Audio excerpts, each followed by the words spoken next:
The trial involving two Gambia petroleum staffs continued at the High in Banjul. Gambia's new Minister of Works, Transport and Infrastructure visits Basel Market in the URR. And the Africa CDC says monkeypox disease is from African countries. Well, these and more coming ahead on The World Today.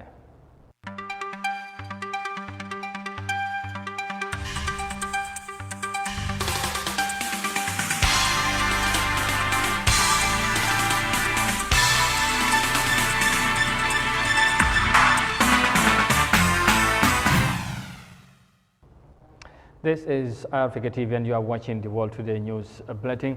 Many thanks for joining us. I am Ante, and now the news in detail. Now, Gambia Petroleum's Control Room Supervisor Usman Emba told the High Court on Thursday that most of the exhibits that were admitted in evidence in the economic crime trial involved two of his former bosses were either authorized and signed by him or other Gambia Petroleum employees, but not any of the accused persons. In this case, Yahya Jammeh and Lamin Kisama are standing trial on 8 counts of economic crime, charges that were leveled against them while they were serving as general manager and operation manager of Gambia Petroleum. Mafuji Sise has the details in this report. The witness told the court that duties are payable on petroleum products, and that is why custom officers are present at Gambia Petroleum. According to him, both Exhibit P36-1 and P36-5 were not signed by any of the accused persons, but they were signed by the second prosecution witness, Lamin Toure, while Malik Jaju signed as a driver. He further told the court that it is Al-Hassan Senghor, an operation assistant, who signed Exhibit P36-2, P36-3 and P36-4, saying Exhibit P36-1 to P36-19 are not signed by the accused persons but other Gambia Petroleum officials, including himself and one Al-Hassan Jata, a security man responsible for signing to send trucks for loading, and Malik Jaju, a driver. The witness also revealed to the court that Exhibit P36-2, P36-3, P36-4 and P36-5 were all signed and authorized by himself, whilst Exhibit P36-19 was signed and seen by one Bakari Mane, a Gambia Petroleum staff, and from Exhibit P36-1 to P36-19 were vetted or seen and signed by different Gambia Petroleum employees who are still working with Gambia Petroleum, including himself. The fourth prosecution witness informed the court that between January to October 2021, the second accused person, Lamin Gassama, was mostly away from the country and the office, adding that from Exhibit P37-1 to Exhibit P37-47, only Exhibit P37-1 and P37-27 was signed by the second accused person, and the rest were signed by different Gambia Petroleum employees who are still working in the company. Mr. Bach confirmed that he is the one who signed and authorized Exhibit P37-1, whilst it was vetted or seen by one Kausu M. Saho, an up-to-date staff of Gambia Petroleum. He also confirmed that Exhibit P37-1 to P37-47 and Exhibit P38 to P45 series were authorized and signed by himself, while it was vetted or seen by different Gambia Petroleum staff. According to him, he started signing documents in 2021, and as far as he knows, there was nothing wrong for him to sign Exhibit P36 to P37 series, as the second accused person, Lamin Gassama, was always out of town, and the first accused person, Yahya Jammeh, was always coming to work late, and someone has to do the same and move on. He said from Exhibit P36 to P46 series, the total uplift of products carried out on gas oil is 9,876,450 liters for October 2021, whilst the total product carried out on gasoline or petrol for October 2021 is 8,795,921 liters. For Eyeafrica News, I am Mafuji Sise. Mafuji Sise reporting on a court trial involving two Gambia Petroleum staffs, and we bring you And we'll keep you abreast on all the latest development with regards to the ongoing case trial. Now, moving on, the scarcity of wheat in the global market has continued to disrupt food supply in many African countries, including South Africa. Now, businesses in the Rainbow Nation are also feeling the pinch thanks to the impact of the unfolding economic challenges. Many South Africans are struggling to respond to their needs due to the growing financial constraints they have faced. Here's more details of that in this report. India is the world's second largest producer of wheat, and the ban was imposed to protect its own food security. Obviously, given South Africa as a net importer of wheat, we are almost a price taker in terms of the international price. Therefore, we are highly influenced by developments on the international market. While consumers are feeling the pinch, operators in the restaurant sector are in a worse position. Well, basically everything is going up, from oil to wheat to sugar, petrol. So it affects us in a negative way, obviously, because we have to carry the cost because the suppliers put up their prices as soon as the prices go up, but we can't because we can't increase our prices all the time because the customer can't afford it. Customer numbers are shrinking as disposable income gets used to buy the bare necessities. But you can see people don't come out anymore. Obviously, they're feeling their pockets is getting affected. So this is a luxury, so they're obviously coming here last after they've done their groceries and everything else. Production costs are being driven higher by a range of global actions outside the control of South Africans. Product has gone up by 20-30% sometimes, so it's quite an increase. And obviously everyone's blaming the war in the Ukraine because supposedly it all comes from there, you know, the petrol, everything. I don't know what to tell you anymore. It's actually it's uncharted waters. How do you say it? You know, so you don't know how to react. The problem now is being able to pass on the increased costs onto consumers, and consumers are going to retaliate because they don't have any money left. Back in the Gambia, the Lord Mayor of KMC on Thursday presided over the handing of waste collection trucks to ward development committees within his municipality as part of efforts to mitigate waste management challenges for residents of KMC.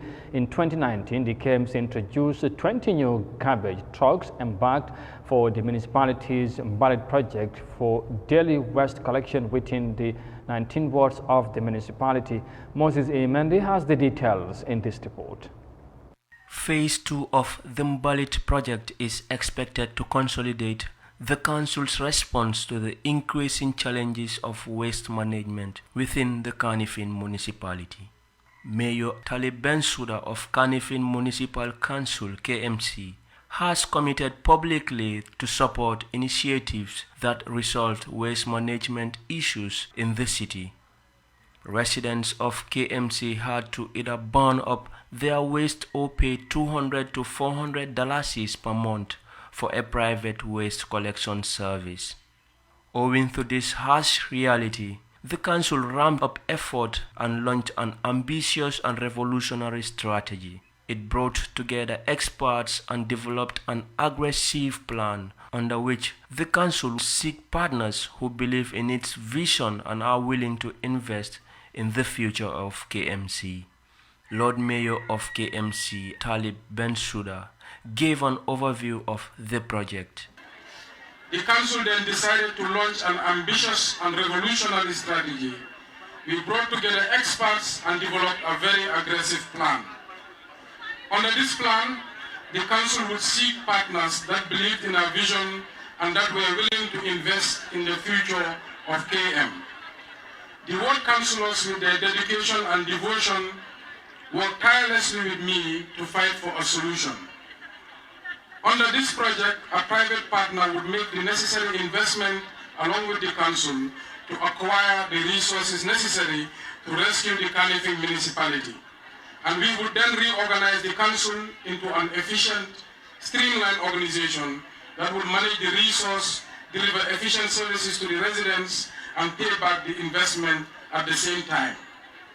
The council then launched a tender under which we would ask an investor to purchase 24 vehicles, including 21 compactor trucks, 2 skip trucks, 10 skip bins, and 1 septic emptier. This represented an investment of over 130 million. Mayor Bensouda also highlighted the significant achievements of the project. Every single ward in KM received a dedicated compactor truck and service commenced. For the first time, households and businesses started receiving routine, scheduled, publicly managed waste collection service while paying as little as $10 for collection. I am proud to say that only after 3 years later, the Mali project has not missed a single repayment. All its bills and financial obligations have been paid on time. And with the unflinching support of Deputy Mayor and my ward councillors, today we are elated to announce that KMC has full ownership of the Mali project in its entirety. As previous speakers have said, not a single truck has been decommissioned or damaged, as evidenced here. You will witness before you today that all resources purchased under the Bali project are operational and serving the people of KM daily. From the small fees and taxes collected from you, the people of KM, today we are proud to say that you, the people of KM, now are of full ownership of the Mali trucks. The council has unveiled plans to distribute 10,000 sanitary bins to different households within Kanifing municipality. Significant infrastructure upgrades are also to be installed at the backwater dump site to commence processing waste, and 10 community water transfer stations to ease waste transportations will be installed. Mr. Stefan, the EU representative, speaks on the recently launched Kanifing Environmental Transformation Project. But as you know, we are also there, along Kanifing, along other local governments in Gambia, with the Kanifing Environmental Transformation Program, KETP. This is a 3-year program, and it includes 3 components dedicated to waste management, education, tree planting, and park management. It's the second project of this kind in the Gambia, the first being benefiting the municipality of Banjo. The project helps to foster peer-to-peer exchanges between Kanifing and Peterborough municipalities in order to transfer best practices between both cities towards the achievement of the Sustainable Development Goals and the international zero waste target.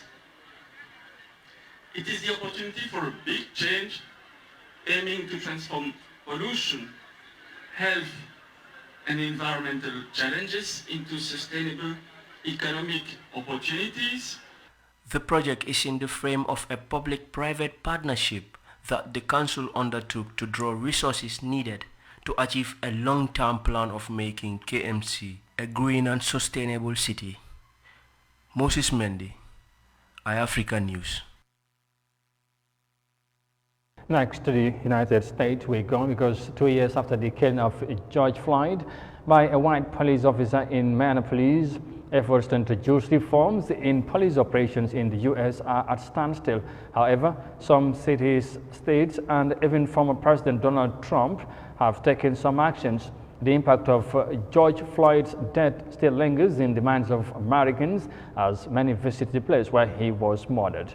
Let's have more details of that in this report. This intersection, a few miles from downtown Minneapolis, is a continually evolving memorial to George Floyd. The paint that marks the spot where Floyd was killed is now flaking, but the impact of his death here continues to reverberate across the U.S. His aunt, Angela Harrelson, is a frequent visitor. I don't know how to describe it. It's an energy that you feel here. And sometimes it can be quite emotional. 2 years ago, a white Minneapolis police officer, Derek Chauvin, knelt on Floyd's neck for more than 9 minutes. A bystander recorded it on a cell phone. The footage went viral, prompting global outrage and protests. Billy Jones was among those to witness the event. He now runs a coffee shop overlooking the square. I'm just happy in the technology that we have. It's not that there's nothing new, it's just that we have technology to visualize what's happening right now. This intersection serves as a poignant reminder to the tragic chain of events that took place here 2 years ago. But despite some reforms and changes to policing in the city, some community groups say those measures have as yet not gone far enough. The George Floyd Justice in Policing Act, federal legislation that aims to change the way policing is performed, stalled in the US Senate. This, as a report by the Minnesota Department of Human Rights found Minneapolis police have engaged in a pattern or practice of racial discrimination going back at least a decade. The truth is, they were facts that racism exists in the police force and how the police purposely would seek out brown and black people. What they need to do now is come up with a team and start putting things in order. Events here shook the world, but the process of bringing genuine change is a fight that continues. Now moving on, the Minister of Transport, Works and Infrastructure, Ibrahim Asila, on Friday morning visited the Banse market to see the progress of the new structures of the market. He also used the opportunity to engage the market women vendors. Minister Sila thanked the market committee, the governor and alcalos of Banse for a job well done.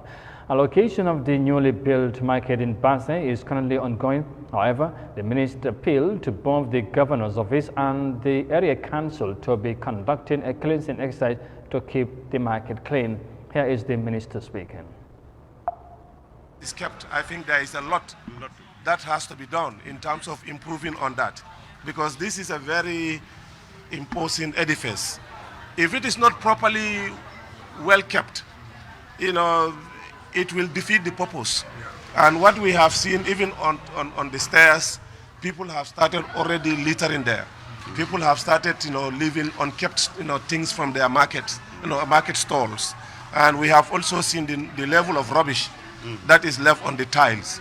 I think this is one thing that we want to appeal, to keep the property and the place well kept, so that anybody who comes here to buy, you'll be happy with the level of cleanliness of the place. That's what I want to appeal both to the area council and also the governor's office and the local administration. Minister of Works, Transport and Infrastructure, speaking there after he visits the Banse market earlier on today. And from that, we will now take a break and come back shortly. Stay with us, we'll be right back. There's more coming ahead.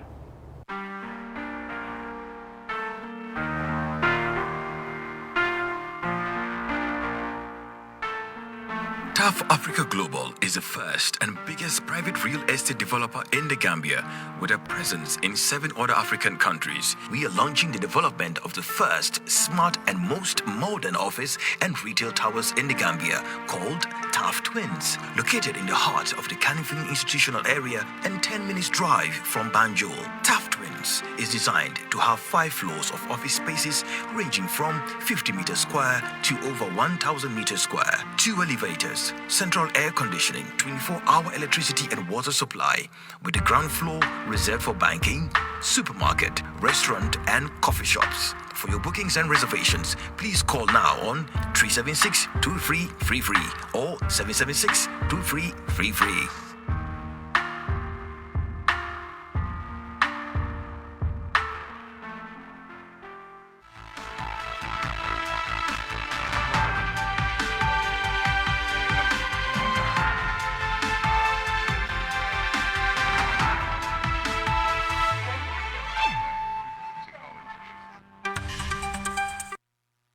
Welcome back. This is the World Today News Bulletin on Eyeafrica TV, and now to the rest of the stories. Now, in the early hours of Thursday morning, of course, accident occurs along the Buvazone-Talinding Highway involving a community ambulance, motorbikes, and 3 vehicles. And let's have more details of that in this report by Aisatubi Kujabi. According to some eyewitnesses, the accident involving an ambulance, a motorcycle and 3 vehicles was severe, but no life was lost on the spot. However, some of the victims are said to have serious injuries, leaving them in critical conditions. The ambulance that is said to be involved in the accident is from the Talinding community and was not carrying a patient at the time. Sirawali, an eyewitness, told Eyeafrica TV that the motorcycle rider could be blamed for the cause of the accident. I was on the other way coming when the motorcycle passed by me to the junction. By then, the ambulance was also coming. The ambulance was trying to stop, but could not. He tries to take the other way, but could not. The ambulance then knocked him down and went up, then touched the pole. The pole saved the ambulance a little and went on to the other vehicles. The guy in the other car has a serious injury in his head. Another eyewitness also explained how the accident occurred whilst he was on his way to Westfield. I was on my way going to Westfield. The highway was only one way as the president is traveling.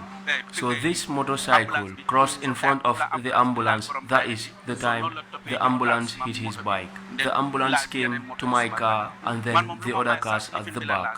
What gave me luck was the sleeping police. The door of my car and the boot are the affected areas, but the other two guys are in a very critical condition.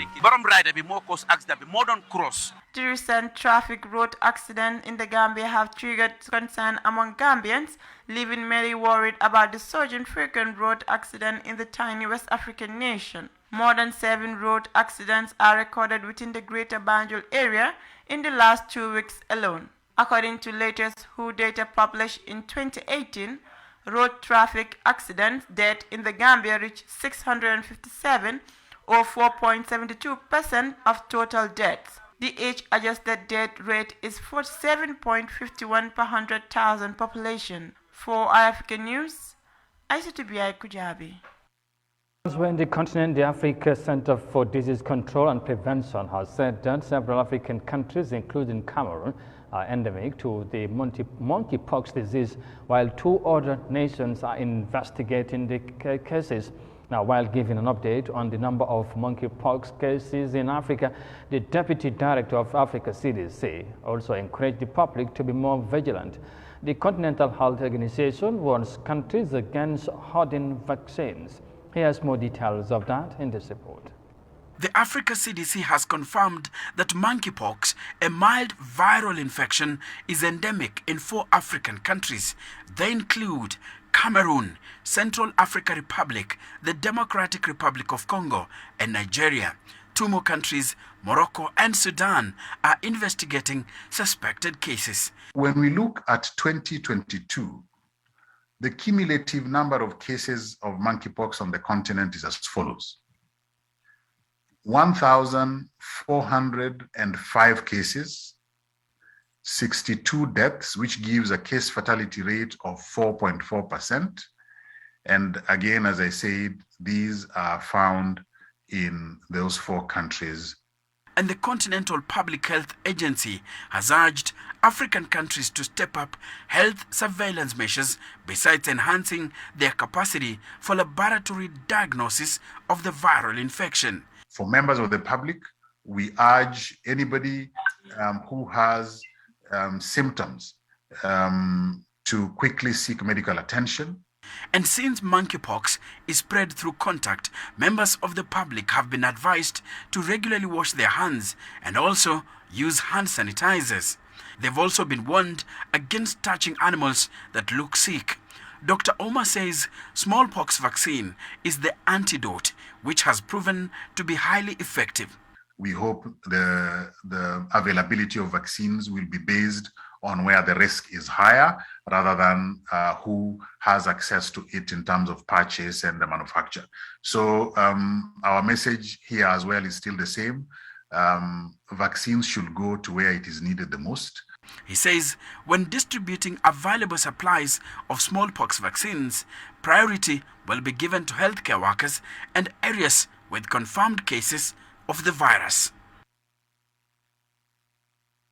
Finally, to Zimbabwe go next, because the Zimbabwean government is initiating measures to mitigate the impact of surging prices of food commodities in the country, as citizens are left with limited options in dealing with the situation. Business activities in the Southern African nation have been dwindling as inflation increased to over 100% in May. Now, the prevailing situation also expected to undermine the country's economic growth. Here's more details of that in this report. Individuals and businesses in Zimbabwe are grappling with a quickening and sustained rise in prices brought on by pressures at home and abroad. Domestically, obviously, the growth in money supply that we've seen. Last year alone, broad money supply grew by about 150%. And obviously, that's not sustainable. Of course, it's also to do with how we are financing a lot of some of our programs and projects, like even the agriculture financing, even the infrastructure financing itself. And also the black market premium, the widening black market premium, the distortions, obviously, that has also contributed. Then on the external front, it's largely because of the Ukraine-Russia crisis. So we've seen commodity prices increasing, and Zimbabwe has not been spared by that. Rising prices have made for an unpredictable operating environment. There's a slowdown in the economy, there's a slowdown in general business activities, and obviously it's harder for everyone going forward. So it's a terrible sign. It's a sign that something needs to be done and quickly. Government has recently introduced measures to try to curb the foreign currency parallel market and has scrapped duty on basic commodities to counter rising prices. They are trying to do something on the exchange markets. But I think where they're likely to face challenges is in terms of reining in the broad money supply growth in general. We're in a vicious cycle of chronic high inflation, and to come out of that is very, very difficult. There will be more public spending required to fund a food deficit and to finance elections next year, which means that this upward trajectory in inflation is expected for the rest of 2022 and into 2023. It means business owners who have traditionally passed on the cost to the consumer are in for a bumpy ride. The consumers are obviously those same people that we are talking about, the ones earning salaries, the pensioners and so on. If their income is not increasing, then obviously what that means for business is that your volumes also go down.